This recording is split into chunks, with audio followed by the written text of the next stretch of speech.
สัมมาอาชีวสัมมาวายามสัมมาสติสัมมาสมาธิ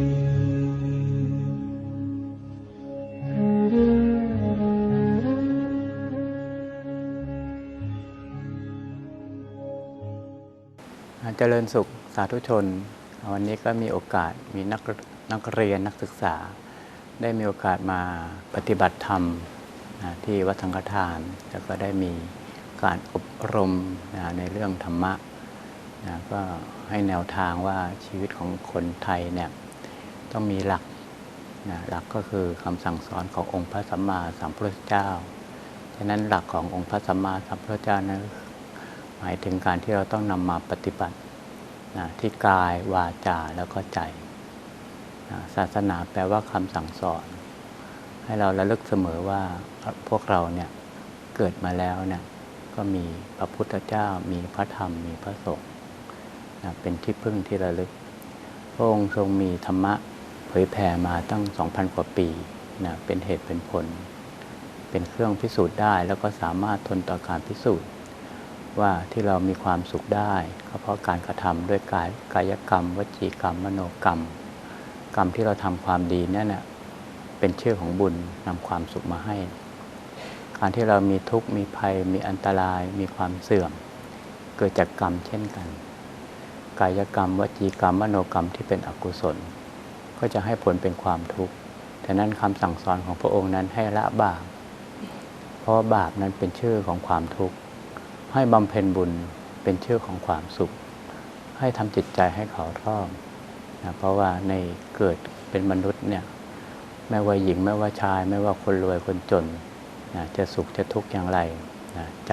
จเป็นใหญ่ใจเป็นหัวหน้าถ้าคนเราขาดศีลขาดธรรมขาดสติขาดปัญญาแล้วคนเราก็เหมือนกับว่าเห็นกงจักรเป็นดอกบัวสิ่งที่ไม่ดีก็เห็นว่าดีสิ่งที่ดีก็ไม่เห็นคุณค่าก็ไม่กระทำสังคมวันนี้จึงเป็นสังคมที่ควรที่จะหันกลับเข้ามาหาหลักธรรมขององค์พระสัมมาสัมพุทธเจ้าว่าสิ่งที่เรามีสถาบันชาติศาสนาพระมหากษัตริย์แล้วควรที่จะช่วยกันรักษาแล้วก็ปกป้องให้มานำความสุขความเจริญให้กับเยาวชนเพราะว่าเยาวชนนี่แหละจะเป็นกำลังให้กับชาติแผ่นดินในภายภาคหน้าถ้าเยาวชนของแผ่นดินเนี่ยขาดศีลขาดธรรมเป็นคนที่ไม่เชื่อบุญเชื่อกรรมแล้วเนี่ยความทุกข์ยากลำบากก็ต้องมีกับครอบครัวมีกับสังคมรวมไปถึงเป็นปัญหาให้กับประเทศแน่นอนดังนั้นก็เป็นโอกาสที่ดีที่มีหน่วยงานนำนักเรียนนักศึกษามาประพฤติปฏิบัติในวัดสังฆทานให้เชื่อในคุณงามความดีในการที่ต้องกระทำในคำสั่งสอนของพระพุทธเจ้าให้เรามีหลักว่าละบาปบำเพ็ญบุญทำจิตใจให้เขารอบให้เรามีกายกรรมวจีกรรมมโนกรรมที่เป็นกุศลอันนี้ต้องบำเพ็ญให้เราละบาปตรงที่ว่ากายกรรมวจีกรรมมโนกรรมที่เป็นอกุศลนั้นให้ละแล้วที่สำคัญก็คือทำจิตใจให้เขารอบก็ขอให้เราเนี่ยรักษาใจให้ดีใจที่ดีก็คือใจที่เราต้องมีสติใจที่มีสมาธิใจที่มีปัญญาใจที่มีสติมีสมาธิมีปัญญาที่เกิดขึ้นได้นั้นก็ต่อเมื่อเราต้องกลับมาหาคำสั่งสอนของพระพุทธเจ้าฉะนั้นคำสั่งสอนนั้นคือศาสนาขององค์พระสัมมาสัมพุทธเจ้านี่เป็นสิ่งที่สาระธรรมซึ่งมีคุณครูอาจารย์ได้นำนักเรียนนักศึกษามาประพฤติปฏิบัติที่วัดสังฆทานผู้ชายนั่งพระเพียบหัดเป็นเทวดาบ้างพ่อแม่เป็นเทวดาลูกต้องเป็นเทวดานั่งพระเพียบโยมคนที่สองนั่งพระเพียบหัดนั่งหัดนั่งเป็นเทวดาอันนี้คือสิ่งที่พ่อแม่เนี่ยเสียใจแต่เราก็ไม่ทำให้พ่อแม่เสียใจเลยเราเกิดมาพ่อแม่ก็มีความสุข เรายังมีชีวิตอยู่พ่อแม่ก็ยังมีความหวังในตัวเราแล้วสุดท้ายเราเนี่ยเป็นความหวังของพ่อแม่นะให้มีการศึกษามีความรู้มีความสามารถนะจะได้เป็นกำลังอันเนี้ยเป็นสิ่งที่พ่อแม่เนี่ยไม่มีทุกข์องค์พระสัมมาสัมพุทธเจ้าท่านเปรียบว่าบุคคลที่หายากที่สุดมีอยู่สองบุคคลนะอย่างที่หนึ่งคือบุพการีบุพการีคือบุคคลผู้ให้คุณก่อนบิดามารดาคือบุพการีเป็นผู้ให้คุณก่อนองค์พระมหากษัตริย์ทุกพระองค์เลยนะก็เป็นองค์กษัตริย์ที่ทำให้เรามีแผ่นดินอยู่นะเป็นสิ่งที่เราก็ต้องน้อมระลึกเสมอว่าแผ่นดินที่เราอยู่ต้องตอบแทนเราเป็นหนี้บุญคุณพ่อแม่เป็นหนี้ศักดิ์สิทธิ์ต้องทดแทนยิ่งทดแทนเราก็จะยิ่งเจริญ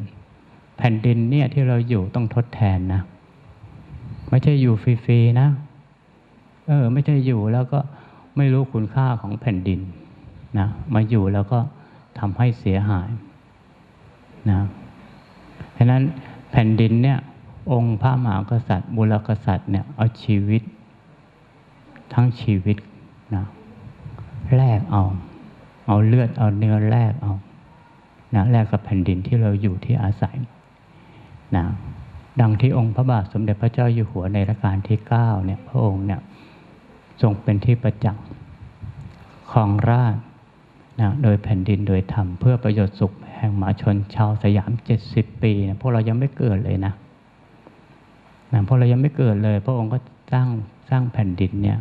ให้คนทั้งโลกรู้ว่าเราคือคนไทยคนที่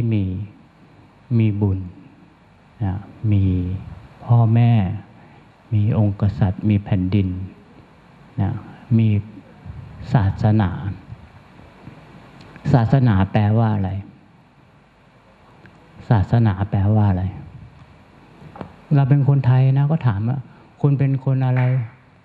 แบบเราเป็นคนพุทธนับถือศาสนาพุทธถามว่าศาสนาแปลว่าอะไรจะตอบได้ไหมศาสนาแปลว่าอะไรมีความรู้ไหมจำเป็นต้องมาวัดนะใช่ไหมคำว่าศาสนายังไม่รู้ว่าแปลว่าอะไรเลยแล้วเราจะไปเอาเริ่มต้นตรงไหนลองนึกให้ดีเราจะเริ่มต้นตรงไหนคำว่าศาสนายังไม่รู้ว่าแปลว่าอะไรเลยเราจะเริ่มต้นตรงไหนความเป็นพุทธเนี่ยศาสนาแปลว่าคำสั่งสอนศาสนาแปลว่าคำสั่งสอนศาสนาพุทธหมายถึงคำสั่งสอนของพระพุทธเจ้าผู้ตรัสรู้นะในเรื่องที่จะดับทุกข์พ้นทุกข์ให้เราสร้างบุญสร้างกุศลฉะนั้นเรามาวัดต้องมีความเข้าใจว่าเรามาเนี่ยเรามีคำสั่งสอนของพระพุทธเจ้านำมาประพฤติปฏิบัตินะเช่นจริยธรรมให้เรากายกรรมเป็นบุญกายกรรมที่เป็นบุญมีอยู่3อย่างไม่ฆ่าไม่ขโมยไม่ผิดลูกผิดเมียที่เราสมาทานศีลไปเนี่ยวันแรกเนี่ยปานาติปาตาเวรมณีอาทินนาทานาเวรมณีพรหมจริยาเวรมณีถือศีล8เนี่ยถ้าศีล5ก็กาเมสุมิจฉาจาระเวรมณีนี่คือกายกรรมที่เป็นบุญเกิดมาต้องรู้จักคำสอนของพระเจ้าว่าเราเกิดมาเพราะบุญเราต้องไม่ทำบาปด้วยกายกรรมนี่คือจริยธรรมพอเราทำกายกรรมที่เป็นบุญแล้วพ่อแม่ก็มีความสุขแผ่นดินก็มีความสุของค์พระมหากษัตริย์ปกของแผ่นดินคนในแผ่นดินก็มีความสุขเกิดจากการที่เรามีศาสนานะจริยธรรมอย่างที่2ก็คือวจีกรรมที่สุจริตวจีกรรมที่สุจริตก็มีอยู่4อย่างมุสาวาทาเวรมณีนะคือหัวข้อแต่แบ่งออกเราเป็น4ไม่กล่าวคำหยาบไม่กล่าวคำโกหกไม่กล่าวคำเพ้อเจ้อไม่กล่าวคำส่อเสียด4อย่างเนี่ยเป็นวจีที่สุจริตนี่คือคำสั่งสอนของพระพุทธเจ้าว่าให้เรามีศีลนะอยากจะทำบาปอยากพูดอะไรที่ผิดศีลไม่ดี มุสาวาทาเวรมณีนะหมายความว่าเราไม่กล่าวคำหยาบไม่กล่าวคำโกหกไม่กล่าวคำเพ้อเจ้อไม่กล่าวคำส่อเสียดนี่คือวจีสุจริตเป็นจริยธรรมตอบแทนบุญคุณพ่อแม่ตอบแทนคุณแผ่นดินตอบแทนคุณองค์พระมหากษัตริย์เราต้องทำถึงจะได้นะถึงจะมีฉะนั้นวจีกรรมที่พ่อแม่ให้มาให้ปากมาเนี่ยให้วาจามาเนี่ยเราต้องมีสติมีปัญญาว่าศาสนาแปลว่าคำสั่งสอนของพระพุทธเจ้าว่าวจีกรรมของเราต้องสุจริตต้องพูดดีต้องมีสติในการพูดใครบ้างอยู่ในที่เนี้ยโกหกไม่เป็นโกหกเป็นทุกคนอันนี้คือวจีกรรมที่เป็นโทษโกหกเขาเนี่ยตัวเองก็ไม่สบายใจคนอื่นก็ไม่สบายใจใครมาโกหกเราเนี่ยเรามีความสุขไหมถ้าเราโกหกพ่อแม่เนี่ยพ่อแม่มีความสุขไหมแล้วเรามีความสุขไหมนี่คือจริยธรรมที่เราต้องมีอยู่ในตัวเราว่าพ่อแม่ไม่ได้สอนให้เราโกหกเลยศาสนาพุทธเนี่ยสอนมาห้ามโกหกแล้วถ้าเราโกหกเนี่ยเราไม่มีจริยธรรมเราไม่รู้จักบุญคุณพ่อแม่พ่อแม่ไม่เคยสอนเลยใช่ไหมคุณครูก็ไม่เคยสอนพระก็ไม่เคยสอนแต่เราทำไมพูดเป็นโกหกเพราะเราไม่มีจริยธรรมมีศาสนาแต่ไม่เคยเข้ามาปฏิบัติจึงไม่รู้ว่าศาสนาเนี่ยแปลว่าอะไรโกหกไม่พอกล่าวคำหยาบอีกในที่นี่มีใครกล่าวคำหยาบมีไหมกล่าวคำหยาบกันทุกคนแต่พอมาถือศีลมาวัดเนี่ยสอนว่าห้ามกล่าวคำหยาบนางพูดคำหยาบไม่ได้โกหกก็ไม่ได้กล่าวคำหยาบก็ไม่ได้ทุกวันนี้กล่าวคำหยาบกันทุกคนนี่คือไม่มีจริยธรรมนี่คือการที่ไม่รู้จักบุญคุณพ่อแม่ไม่รู้จักบุญคุณศาสนาเกิดมาแล้วมีบุญก็ยังใช้วาจาเนี่ยเป็นบาปกล่าวโกหกกล่าวคำหยาบกล่าวคำส่อเสียดรู้จักคำว่าส่อเสียดไหมว่าร้ายคนอื่นในกอไม่ดีในกออย่างนั้นพอในกอไม่อยู่ไปพูดเรื่องในขอว่าในขออย่างนั้นในขออย่างนี้แต่ไม่เคยพูดเรื่องตัวเองเลยหมายความว่าอย่างไรหมายความว่าเรื่องในโลกเนี่ยรู้ทุกอย่างจะเหนือจะใต้จะร้อนจะหนาวจะอยู่ทวีปไหนอยู่ที่ใดเห็นหมดรู้หมดใครดีไม่ดีเห็นหมดแต่ไม่รู้อยู่เรื่องเดียวคือเรื่องตัวเองรู้ทุกเรื่องแต่ไม่รู้เรื่องเดียวคือเรื่องตัวเองว่าจริยธรรมแปลว่าอะไรศาสนาแปลว่าอะไรความกตัญญูทำอย่างไรแต่นั้นพอเรามาวัดเนี่ยเราก็เข้าใจว่าโอ้มาบวชเนี่ยดีนะบวชเนี่ยทำให้เราไม่ทำบาปมาบวชเนกขัมมะมาถือศีลมาปฏิบัติธรรมมีจริยธรรม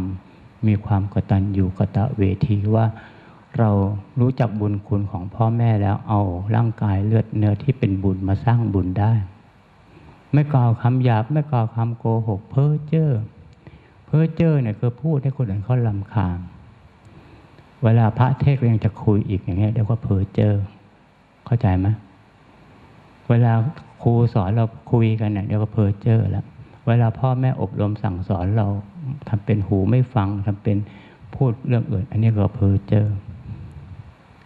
พูดอะไรที่ไม่เป็นสาระพูดอะไรที่ไม่เป็นประโยชน์อย่างที่บอกมาทั้ง4อย่างวจีกรรมไม่กล่าวคำหยาบโกหกเพ้อเจ้อส่อเสียดเนี่ยเรานับแต่วันนี้ไปเราต้องมีจริยธรรมนะพ่อแม่ให้มาดีศาสนาก็สอนมาดีครูบาอาจารย์ก็หวังในตัวเราว่าเราเนี่ยเป็นนักศึกษาที่มีคุณภาพลองดูสิเราไม่พูดคำหยาบเลยไม่พูดโกหกเลยไม่พูดเพ้อเจ้อไม่พูดส่อเสียดเลยนะมันเสียหายตรงไหนไอ้ที่เราเสียหายเพราะว่าเราผิดศีลข้อนี้กล่าวคำหยาบโกหกเพ้อเจ้อส่อเสียดนินทาให้ร้ายเนี่ยทำให้เสียหายหมดเลยถ้าคนโบราณว่าปากเป็นเอกเลขเป็นโทนะ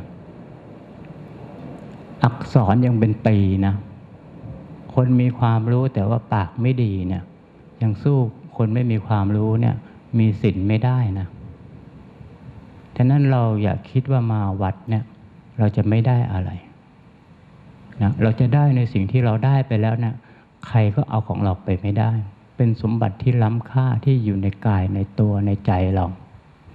นะสมบัติโลกเนี่ยเราเอาไปเนี่ยไม่นานมันก็เก่าแต่สมบัติทางธรรมรับศีลไปเนี่ยไม่มีวันเก่าเลย 2,000 กว่าปีแล้วยังสมาทานศีล 5 ศีล 8พระก็ยังมาบวชเธอศีล 100 ศีล 227ศีลจะนำมาซึ่งความสุขศีลจะนำมาซึ่งโภคทรัพย์จะไม่จนศีลเนี่ยเป็นของที่ไม่มีวันเก่าเลยปีไหนวันไหนเดือนไหนที่ใดคนมีศีลคนนั้นเป็นคนดีทุกยุคทุกสมัย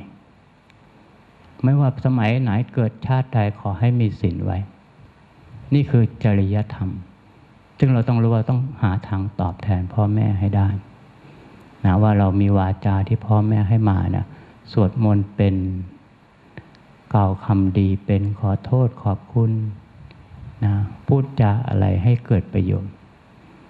กล่าวคำหยาบโกหกเพ้อเจ้อส่อเสียดนี่มีโทษมากนะไม่ใช่โทษน้อยๆนะคนติดคุกติดตารางก็เพราะปากนี่แหละควรจะตายก็เพราะปากนี่แหละควรจะมีกินมีใช้ก็เพราะปากนี่แหละฉะนั้นปากที่เรามีต้องระวังนะพูดไปแล้วเหมือนหอกเหมือนดาบทิ่มแทงคนอื่นเหมือนไฟเผาพ่อแม่ให้เราร้อนเหมือนกรรมที่พูดไปแล้วจะทิ่มแทงเผาใจตัวเอง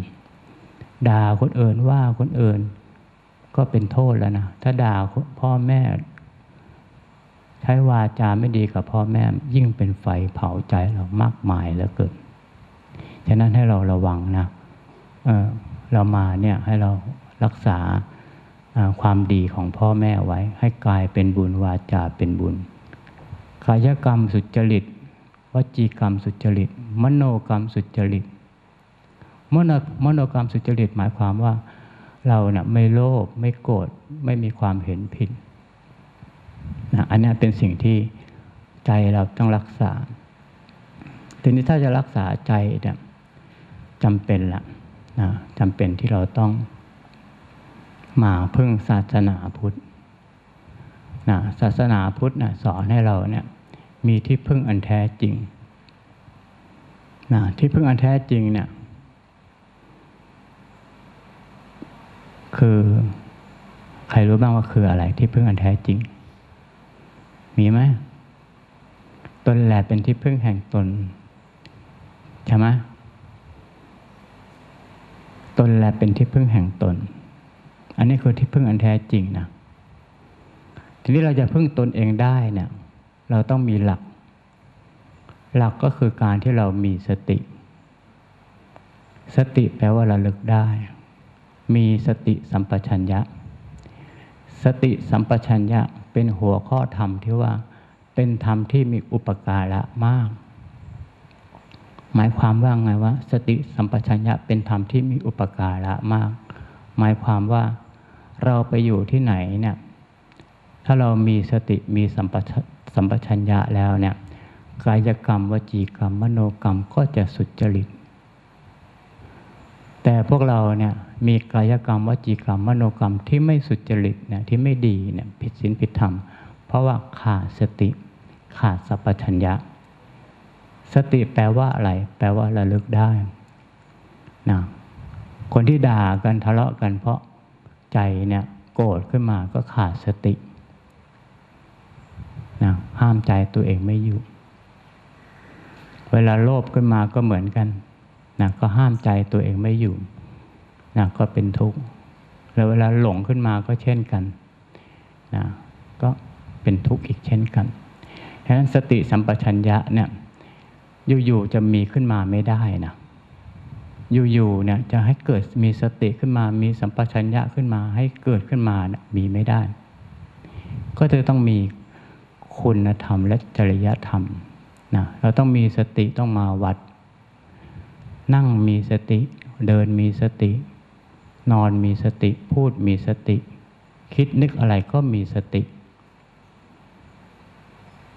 สติเนี่ยเปรียบเหมือนกับว่าเชือกเส้นหนึ่งสติเปรียบเหมือนเชือกเส้นหนึ่งจะผูกอะไรรู้ไหม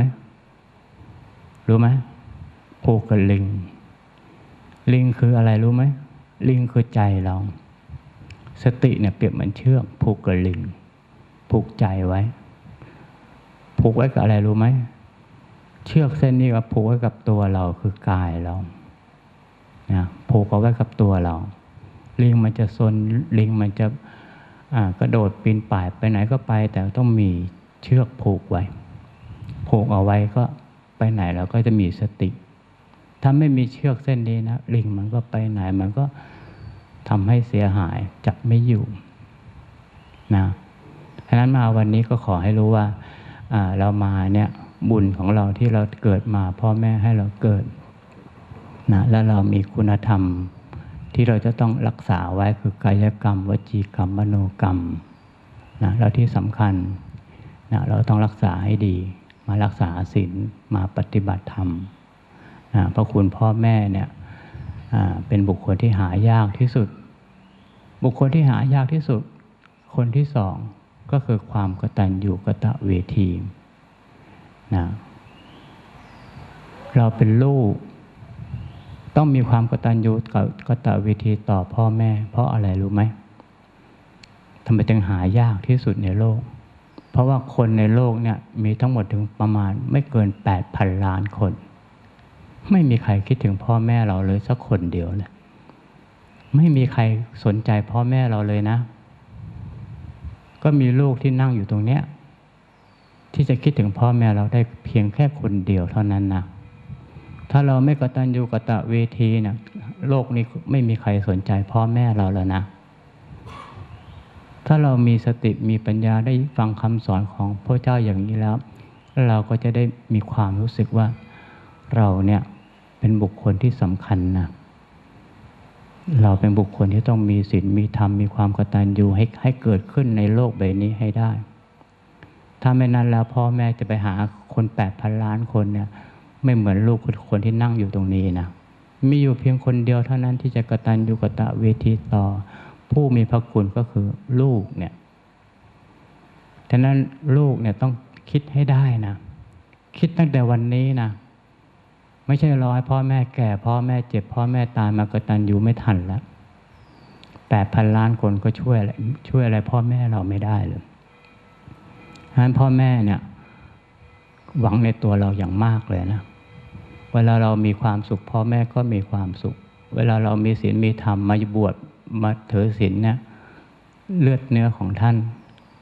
สายธาตุสายธรรมที่เรามาบวชมารักษาศีลท่านก็ได้ด้วยนะท่านก็นอนยิ้มโอ้ลูกเราลูกชายลูกสาวมาบวชมาอยู่วัดมาฟังธรรมปฏิบัติธรรมท่านดีใจนะว่าไม่ไปติดยาติดเพื่อนไม่ไปเสียหายอะไรท่านนอนหลับกินอิ่ม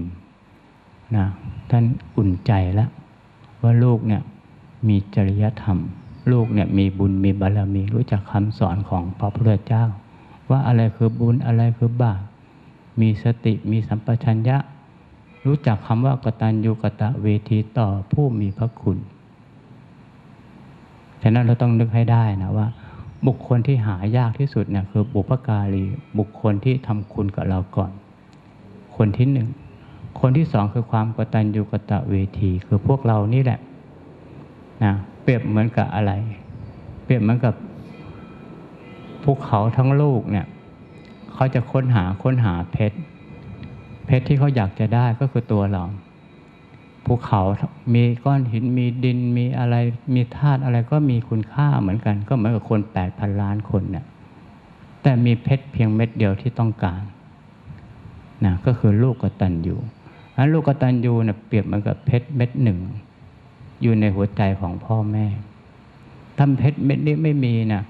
หัวใจพ่อแม่ไม่มีคุณค่าอะไรเลยนะเลี้ยงเรามาก็เลี้ยงมาเปล่าๆเหมือนภูเขาลูกหนึ่งมาทับทรวงท่านเท่านั้นเอง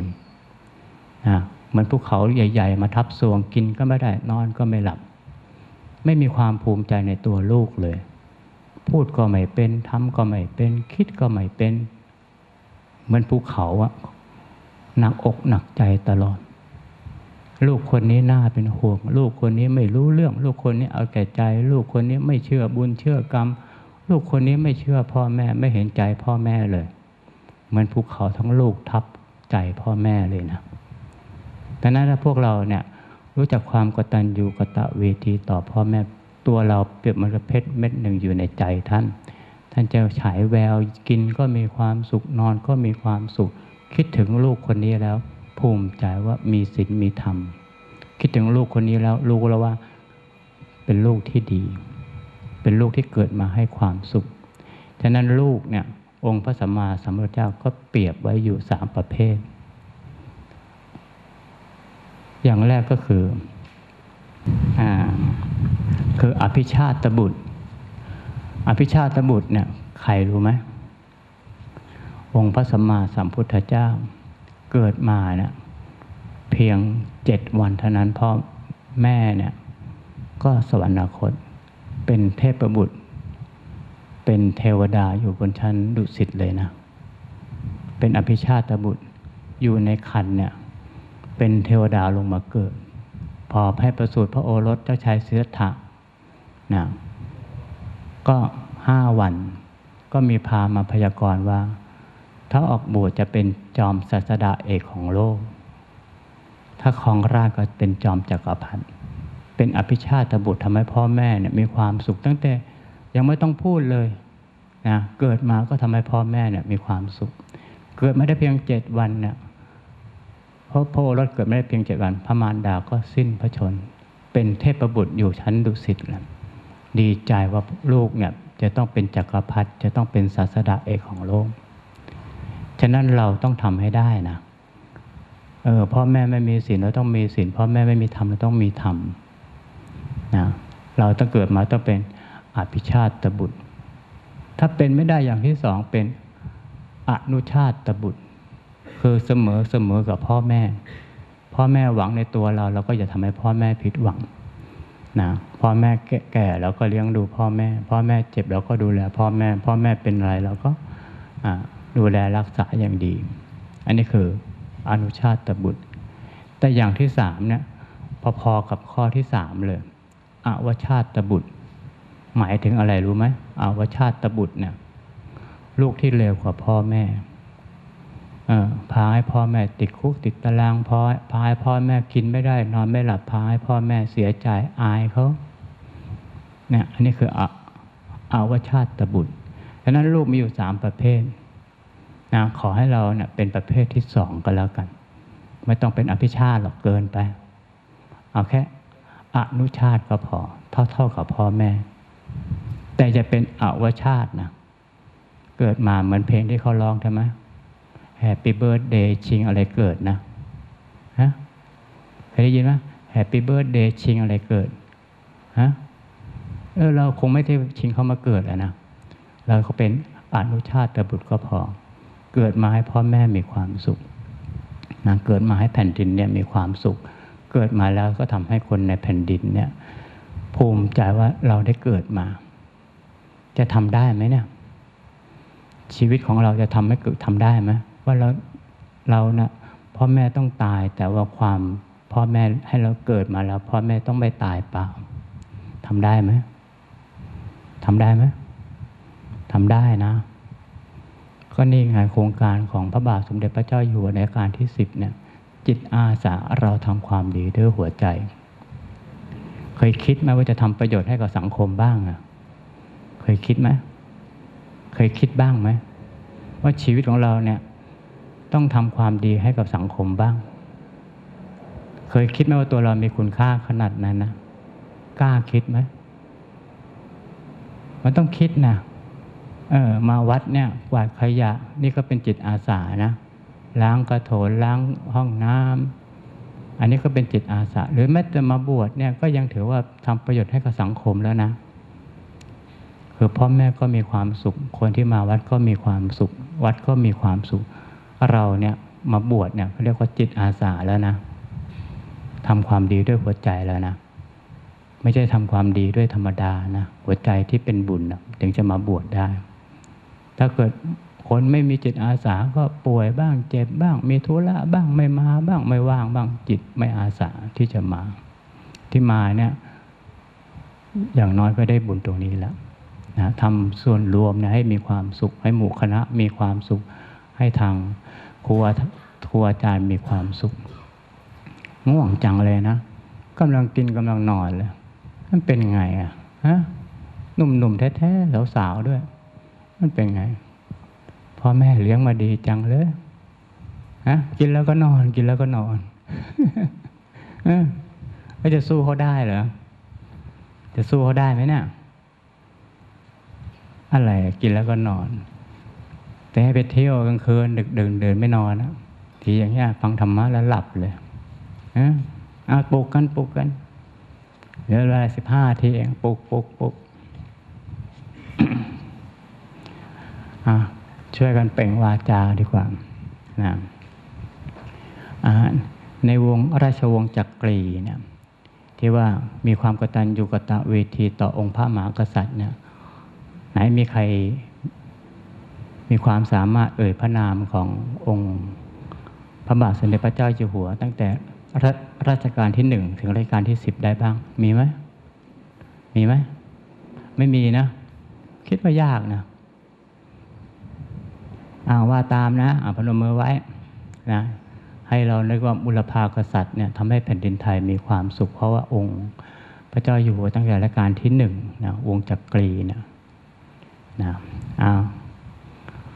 เดี๋ยวอาตมาว่าก่อนนะแล้วโยมก็ว่าตามนะในรัชกาลที่1นะพระบาทสมเด็จพระพุทธยอดฟ้าจุฬาโลกมหาราช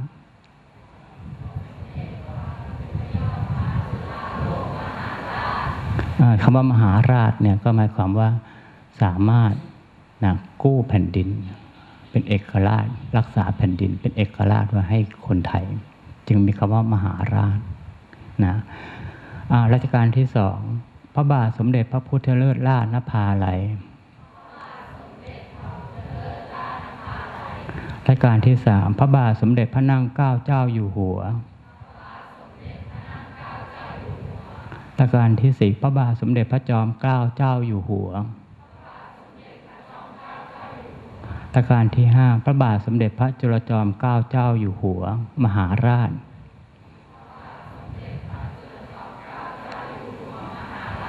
รัชกาลที่5เนี่ยพระจุลจอมเกล้าเจ้าอยู่หัวมหาราชเนี่ยเหตุการณ์ตอนนั้นรู้ไหมเกิดเหตุการณ์อะไรขึ้นมีใครรู้ไหมเลิกทาส1ก็ยังเล็กอยู่นะคำว่ามหาราชอย่างที่พูดไว้ข้อองค์ที่1เนี่ยในสมัยนั้นประเทศรัสเซียประเทศอังกฤษประเทศฝรั่งเศสสเปนโปรตุเกสเนี่ยเขาล่าเมืองขึ้นแล้วองค์พระบาทสมเด็จพระเจ้าอยู่หัวพระจุลจอมเกล้าเจ้าอยู่หัวมหาราชเนี่ยพระองค์ท่านมีพระปรีชาสามารถเจริญสัมพันธไมตรีกับเยอรมันกับรัสเซียจึงสามารถที่จะมากู้เอกราชเนี่ยไม่ให้ประเทศไทยประเทศสยามเป็นเมืองขึ้นณเวลานั้นประเทศจีนอินเดียพม่าลาวเขมรทุกประเทศในเอเชียเป็นเมืองขึ้นเขาหมดเลยลองนึกดูว่าองค์พระมหากษัตริย์เนี่ยมีพระคุณกับเราแค่ไหนถ้าเราเป็นประเทศซีเรียจะว่าไงไม่มีแผ่นดินอยู่ไม่มีศาสนาไม่มีพระมหากษัตริย์เราจะไม่ภูมิใจเลยนะฉะนั้นให้เราภูมิใจว่าเราเกิดมาชาติหนึ่งเนี่ยมีชาติศาสนาพระมหากษัตริย์เราต้องกตัญญูกตเวทีต้องจงรักภักดีให้ได้นะเราไม่ได้เกิดมาธรรมดานะเราเกิดมาเป็นคนที่โชคดีมีบุญมีบารมีได้มาเกิดเนี่ยเราต้องเห็นคุณค่าของแผ่นดินคุณค่าขององค์พระมหากษัตริย์บุรพกษัตริย์ทั้งหลายเนี่ยทรงปกป้องรักษาแผ่นดินไว้ให้พวกเรานะองค์รัชกาลที่6นะพระบาทสมเด็จพระมงกุฎเกล้าเจ้าอยู่หัวพระบาทสมเด็จพระมงกุฎเกล้าเจ้าอยู่หัวลองพูดซิรัชกาลที่7พระบาทสมเด็จพระปกเกล้าเจ้าอยู่หัวรัชกาลที่8พระบาทสมเด็จพระเจ้าอยู่หัวอนันทมหิดล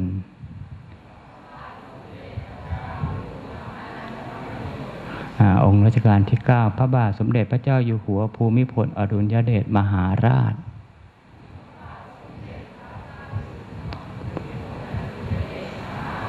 องค์ที่9นี่ก็มหาราชนะเพราะว่าท่านกู้ใจคนทั้งแผ่นดินเลยนะไม่ใช่กู้แผ่นดินธรรมดาคนไทยสมัยที่ห่อเหี่ยวในสมัยปีพศ 2540เนี่ย IMF เนี่ยเงินเหรียญของอเมริกา1เหรียญเท่ากับ40 บาทสมัยก่อน25 บาทมาตั้งนานอยู่ๆเงินบาทลอยตัวคนไทยเนี่ยเป็นหนี้ทุกข์ยากลำบากองค์พระเจ้าอยู่หัวเนี่ยส่งกู้เศรษฐกิจขึ้นมาว่าคนไทยใช้เอาหลักธรรมะมาปกครองปรัชญาเศรษฐกิจพอเพียงทำให้คนไทยเนี่ยรู้จักน้อมเข้ามามีคำว่าพอมีคำว่าอดทนมีคำว่าเสียสละเนี่ยทำให้ประเทศไทยเนี่ยลืมตาอ้าปากขึ้นมาได้อีกนะกู้ใจคนทั้งแผ่นดินขึ้นมาดังนั้นเมื่อพระองค์เนี่ยทรงเสด็จสู่สวรรคาลัยแล้วนะพระองค์ก็จึงได้เป็นองค์กษัตริย์ซึ่งคนทั้งโลกยกย่องเป็นมหาราชว่าพระบาทสมเด็จพระเจ้าอยู่หัวภูมิพลอดุลยเดชมหาราชพระบาทองค์สุดท้ายคือพระบาทพระเจ้าอยู่หัวรัชกาลที่10สมเด็จพระเจ้าอยู่หัวมหาวชิราลงกรณ์บดินทรเทพยวรังกูลว่าไง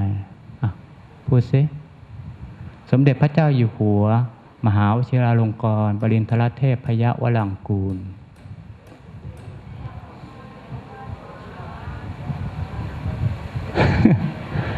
ก็ต้องไปหัดนะไม่เป็นไรเราก็ต้องไปหัดเขียนแล้วก็หัดพระนามของพระองค์เป็นมงคลต่อวาจาอยู่ในใจเราพระองค์เป็นสถาบันที่เราต้องระลึกถึงอยู่ตลอดเวลาว่าทำให้เรามีความสุขในแผ่นดินนะพ่อแม่ปู่ย่าตายายเราเกิดในแผ่นดินไทยเนี่ยมีความสุขได้เพราะว่าองค์พระบารมีเนี่ยปกป้องเย็นพ่อพระบริบาลดังนั้นเราเป็นคนไทยแล้วเรามีการศึกษาเนี่ยเราต้องมีความรู้แบบนี้ว่าเราเกิดมามีบุญแผ่นดินที่เราอยู่ก็มีบุญองค์พระมหากษัตริย์ก็เป็นบุคคลที่เราต้องกราบต้องเคารพต้องบูชานะอีกทีนึงนะรัชกาลที่10สมเด็จพระเจ้าอยู่หัวมหาวชิราลงกรณ์บดินทรเทพยวรังกูล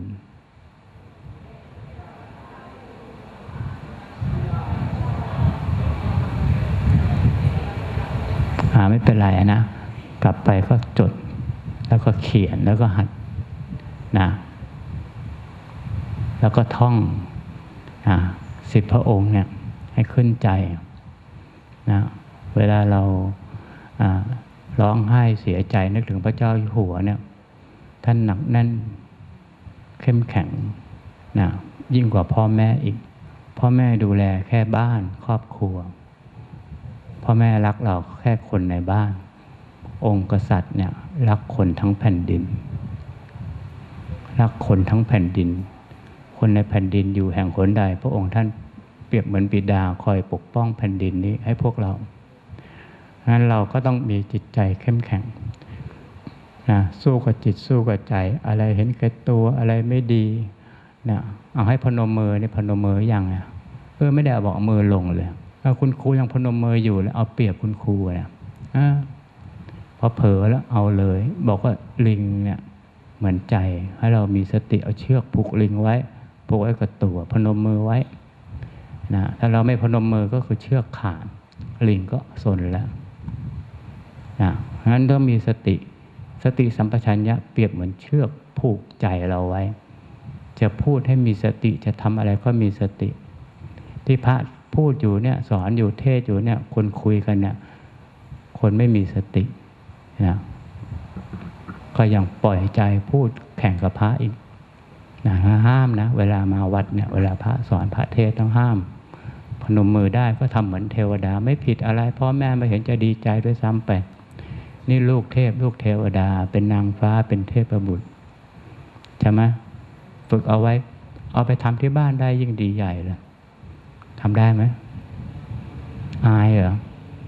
แปลกนะพ่อแม่เป็นเทวดาไม่กล้าทำเนาะนี่จะไปทำกับใครโลกใบนี้มันแปลกๆนะพ่อแม่เป็นเทวดาจริงๆแท้ๆนะเป็นพระพรหมด้วยนะเป็นพระพรหมของบุตรเป็นเทวดาของบุตรเป็น เป็นพระหลานของบุตรนะพนมมือกับพ่อแม่ไม่ได้เหรอกราบเท้าพ่อแม่ได้ไหมมันต้องได้นะก็มือก็ของท่านขาก็ของท่านตัวแล้วก็ของท่านไปอายทำไมไอ้ที่อายก็คือว่าเป็นอวชาตบุตรหรือว่าลูกเลวน่าอายถ้าพ่อแม่จนไม่น่าอายนะแต่ลูกเลวเนี่ยน่าอายไปกินเหล้าไปเล่นการพนันไปติดยาเนี่ยอันนี้น่าอายนะนั่นคือการที่เราพนมมือกราบเท้าพ่อแม่ขอขมาพ่อแม่พูดดีๆกับพ่อแม่เป็นวัฒนธรรมที่ดีนะเป็นความดีที่เราต้องมาฝึกมาปฏิบัตินะเหลือเวลา5 นาทีนะ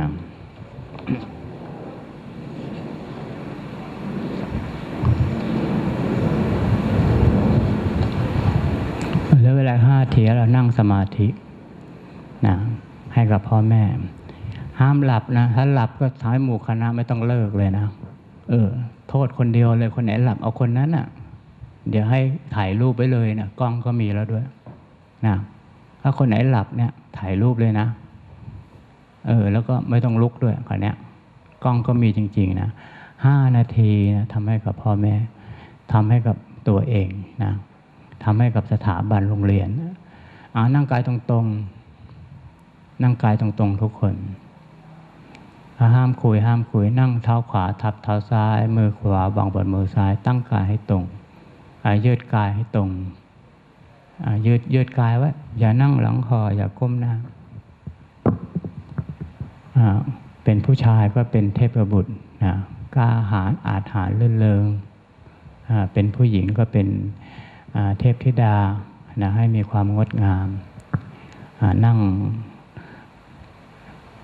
ให้ดูมันเป็นองค์พระขัดสมาธินั่งหลับตาน้อมแล้วถึงคุณของพระพุทธเจ้าคุณของพระธรรมคุณของพระสงฆ์ไว้ในใจให้ใจของเรามีพระพุทธพระธรรมพระสงฆ์เป็นที่พึ่งบุญอะไรไม่เท่ากับบุญที่เรามาทำสมาธิสมาธิคือความตั้งใจจากนี้ไปให้เราตั้งใจให้จิตอยู่กับกายให้เรามีสติทำความรู้เห็นกายเรานั่งเป็นองค์พระเห็นใบหน้าเห็นลำตัวเห็นเรานั่งอยู่กำหนดที่ลมหายใจลมหายใจเข้ามีสติลมหายใจออกมีสติลมหายใจเข้าภาวนาพุทธลมหายใจออกภาวนาวโธเราต้องสู้กับใจตัวเองใจไม่อยากพุทโธไม่อยากภาวนาเราก็ต้องตั้งใจตั้งสติลมหายใจเข้าพุทลมหายใจออกโธให้เรามีสติอยู่ที่กายบุญอะไรไม่เท่ากับการทำใจให้สงบกายสงบกายก็เป็นบุญวาจาสงบวาจาก็เป็นบุญเหลือแต่ใจจากนี้ไปให้เราตั้งใจภาวนาลมหายใจเข้าพุทลมหายใจออกโธ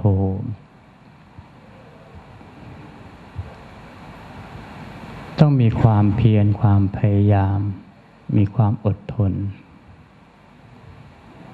ขณะนี้ลมหายใจเข้าภาวนาพุทขณะนี้ลมหายใจออกภาวนาวโธคิดนึกอะไรแล้วก็ภาวนา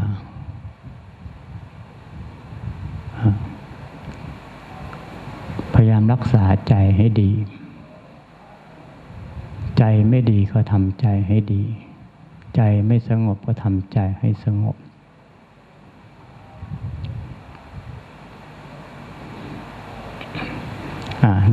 นั่งสักพักหนึ่ง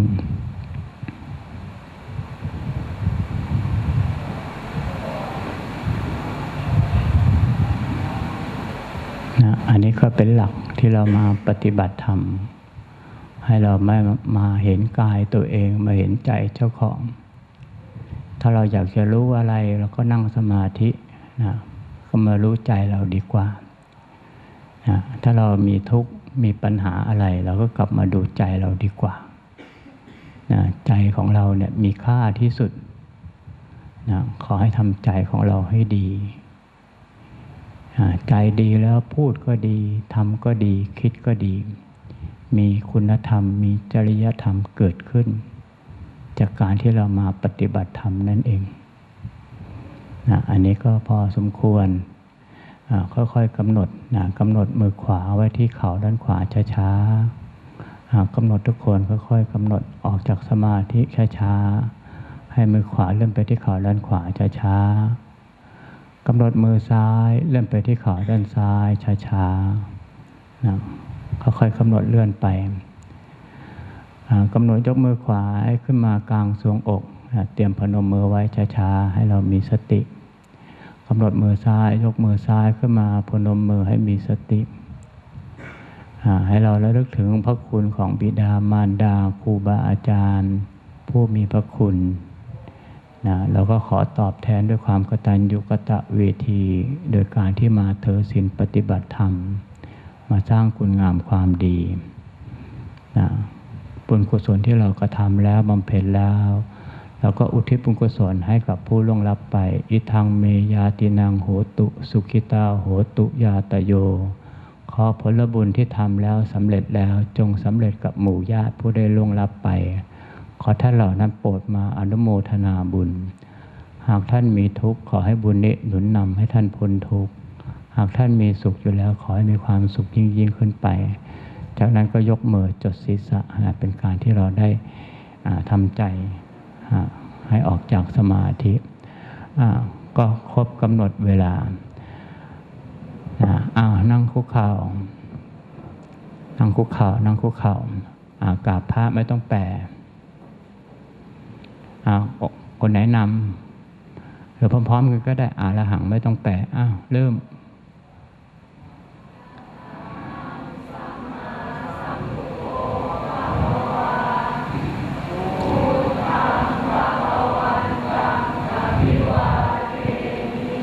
กราบ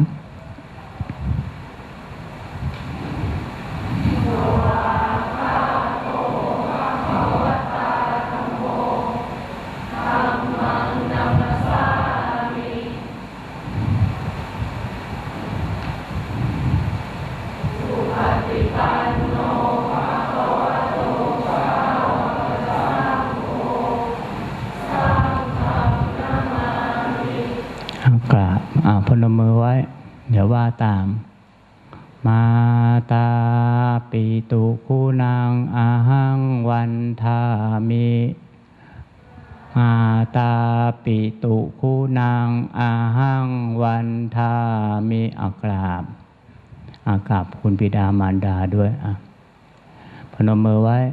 คารุอุปชายาจาริยคุณังอาหังวันทามิว่าตามคารุอุปชายาจาริยคุณังอาหังวันทามิ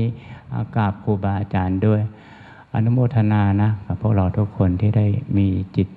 มาถือศีลปฏิบัติธรรมในหัวข้อจริยธรรมให้เรามีความกตัญญูกตเวทีต่อบิดามารดาต่อองค์พระมหากษัตริย์อนุโมทนาด้วยสัมมาอาชีวสัมมาวายามสัมมาสติสัมมาสมา